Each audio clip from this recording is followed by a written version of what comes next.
I want to tell you genuinely what a humbling moment this is for me.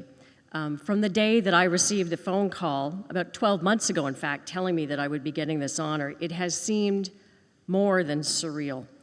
Not least because receiving a doctorate usually means that you picked up a degree or two along the way. I haven't. I owe my entire career to the 2-year broadcast technology diploma that I received from BCIT, and that was in 1987. So it was, in fact, almost exactly 30 years ago today that I was sitting where you are now, and quite possibly thinking exactly what you are now, such as, is this career I've chosen actually going to pan out? Is the time, the energy, the effort, the money, and yeah, I had student loans that, seemed big back in '87, the gamble of it all, is it going to pay off? And how are you, as I thought then, how am I going to stack up against those from other schools and other programs? Am I going to be able to compete with my 2-year diploma against all those people walking out there with their 4-year degree? I remember that insecurity like it was yesterday. So I hope then that you'll look at me as an example of what lies ahead for you. In 30 years, my career, which began here, has taken me all over the globe. I've met extraordinary people. I have found myself on the front lines of history in this country and others. I've worked with the best in my business. I've picked up a lot of awards, some of them tough to pronounce. And I've picked up some wonderful recognition along the way. And at every step of that, I realized that I had the base of knowledge and skills to go as far as I was willing to push myself. And all of it began here. And I'm almost certain that my own convocation ceremony was in fact in this church. So I've been there. I want to say to you today in the strongest terms possible, if you've got that insecurity, and I'm sure that you do, because that's a human reaction, put it aside. And put aside any thought about whether you're ready. You are prepared. And you have a running start. BCIT is today an even bigger and better institution than when I attended here. Its reputation is even stronger, it's more widely known, and it's more admired. And while it's important to me, based on how I felt then, to share that with you today, and it was one of the first thoughts I had when I found out that I would be here, I wanted to convey that to you so badly. What I'm really tasked with doing here today is giving you some advice, right? That's what these speeches tend to be about. And it occurred to me that the advice you've likely gotten so far has come from those closest to you, the people that know you, right? They're your family, your friends, perhaps your instructors. Invariably, though, advice from those closest to us is tinged with some self-interest. So today, I'm here as kind of a stranger to give you advice from a stranger. It is unblemished. I'm the honest broker in the room right now. And my advice to you is this.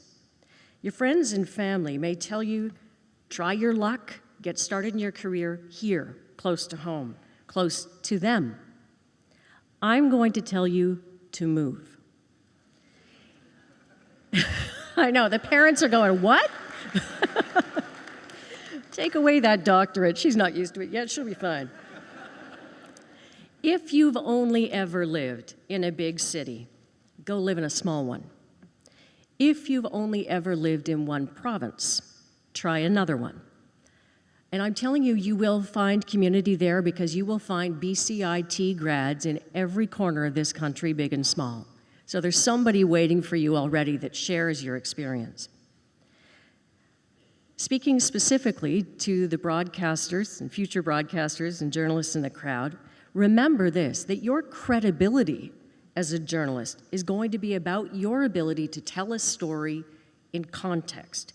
And your context comes from having a frame of reference.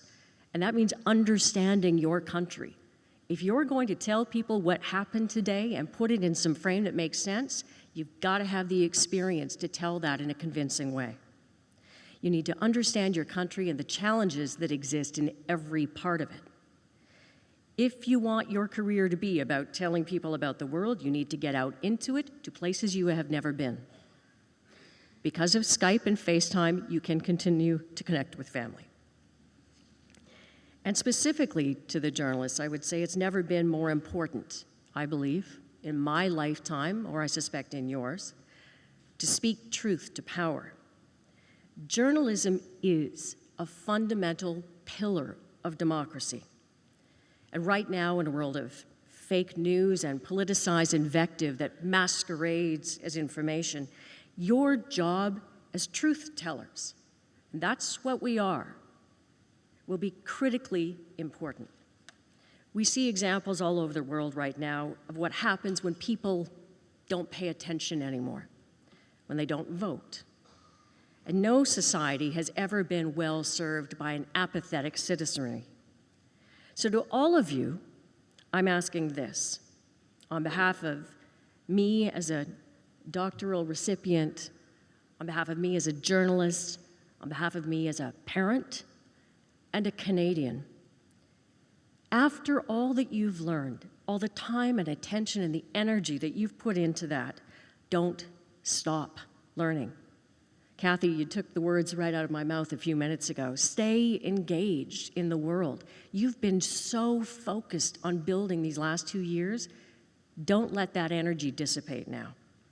And that's true of all of you graduating today. Whatever field you've determined to pursue, whether that's broadcasting or business or human resources, understanding your clients will mean understanding the world that they live in as well as your own. As all of you know already, markets no longer exist in isolation, and nor can you. Keep learning about your country, your community, about what's happening, and don't tune it out.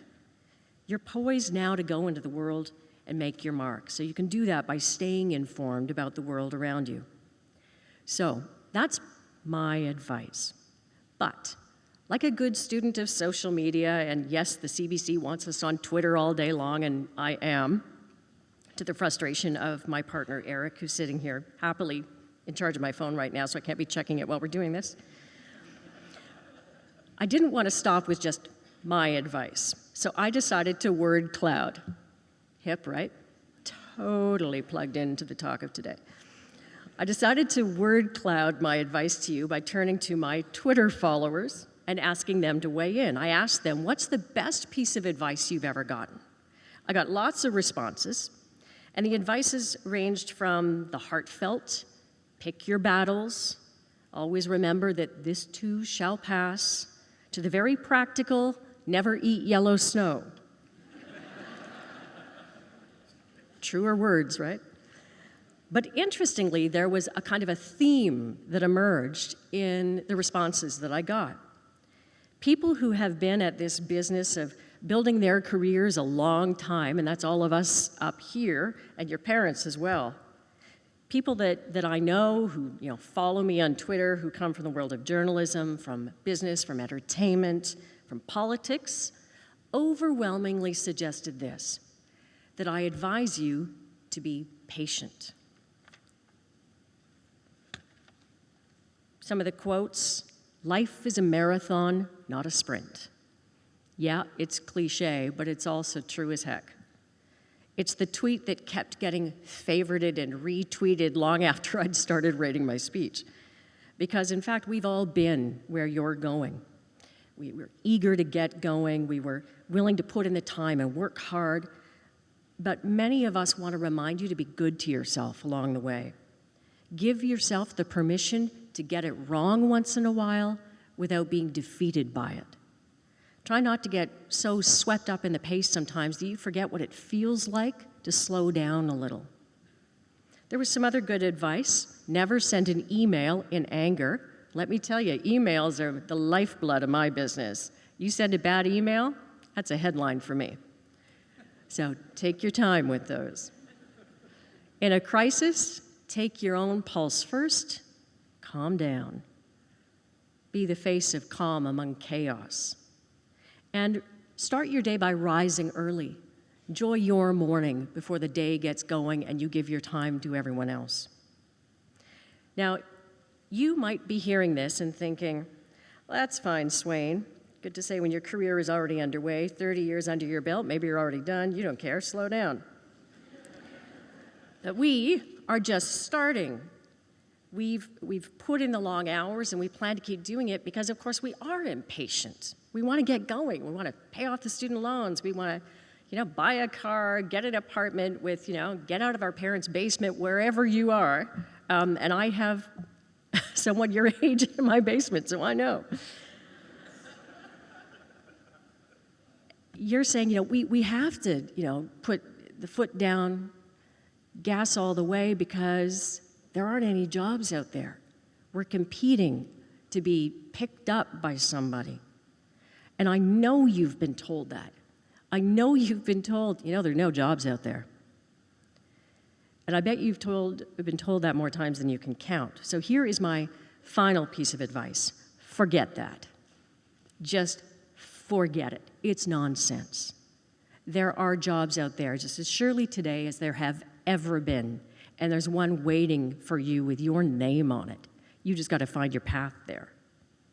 Consider this. When I graduated in the 1980s, Canada was just emerging from the most shuddering recession of its history.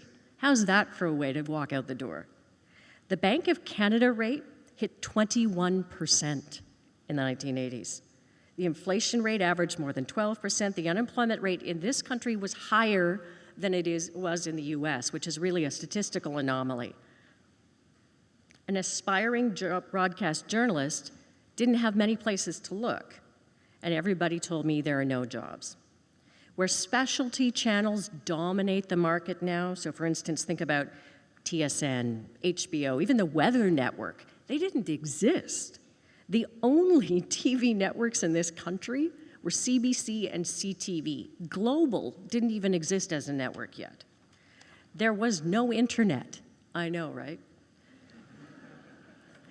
But for a journalist, that meant there were no online publications. There was no such thing as a blog or YouTube. Freelancing was just not a concept yet. In other words, there was no way for you to get noticed, to get your work out there, to start developing your style and your sound and your brand, unless somebody hired you. And even in that, I found work. Like the woman who was recognized earlier, I was already working when I came here for my graduation that day. I'd been 6 months already in Prince George. I flew down the night before, was here for the ceremony. I was back up because, I got like 10 days off in a year then, and I was using one very preciously. And I had that job, as I know many others here do, and I was speaking with Kathy and some of the others from the executive last night about the fact that 97% of you are going to get work in your field. And that's a crazy number. If you got 97% on anything you handed in, you'd be skipping out to the road. 97% is like the best number you can pull out of a hat. And that's you. That's what you're a part of now. And it's because you've learned the skills that I did. You learned the skills to do the job. That was the reputation of a BCIT grad way back then, and I'm here to assure you it's even truer today. This morning, we are sharing something, me and you, something very personal in this pretty public space. And I really want to thank you from the deepest part of my heart for letting me be a part of your day. 3 decades since I wrestled with what happens next, and please make this work. Will I get a job? Will I succeed at this career? For me, standing up here, this is my full circle moment, and I wish that for you. So I want to tell you to take a deep breath, take in the world around you, don't stop, feel proud of who you are and where you are. Be patient, be good to yourself, and go make your mark, so that some years from now, probably not 30, you'll be standing here, having your full circle moment, giving your advice to that year's grads. Best of luck, everyone. Congratulations.